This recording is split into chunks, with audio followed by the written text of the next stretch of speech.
Ed eccoci qua, cari amici, report dai parcheggi esterni della fiera di Padova Auto d'Epoca 2016. Oggi 21 ottobre il Marvin vi mostra un qualcosa che ha il sapore di beffa.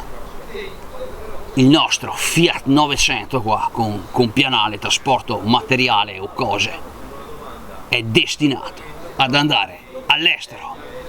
Ed è questa una notizia chiaramente drammatica, che noi italiani, per rassimolare qualche euro, diamo in pasto agli stranieri la nostra storia, che se la portano a casa giustamente, perché questi mezzi sono belli. Guardate qua, cari amici, questo Fiat 900 destinato a sparire dal territorio italiano.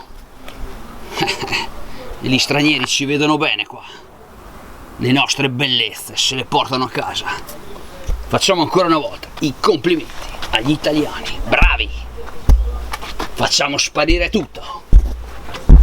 Dato che ci siamo, facciamo portare via anche il Colosseo, la Torre di Pisa. Una volta ci portano via tutto. Guardate qua, cari amici, Fiat 900 da battaglia, come piace al Marvin, diciamo anche veicolo da raduni, mezzi d'epoca, trasporto materiale. Guardate qua, il Marvin ve lo mostra. Siamo all'interno qua del Fiat 900 destinato a sparire, e mi piange il cuore perché questi qua sono poi veicoli alla Marvin. Insomma, io andrei con questo furgoncino ai matrimoni, fuori dalle discoteche, altro che con le auto di plastica, le BMW, i Mercedes, plasticoni chiaramente. Cioè, questi sono veicoli che fanno ancora notizia, fanno ancora furore.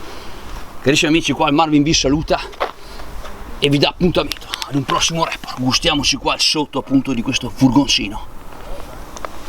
Dato che ci siamo, ve lo mostro anche dal sotto. Facciamo i complimenti a chi l'ha preso. È veramente fitta al cuore, noi italiani stiamo regalando la nostra storia per una manciata di euro. Ciao a tutti e a presto. E viva l'Italia, chiaramente, quando smerciamo all'estero, viva l'Italia. Ciao a tutti.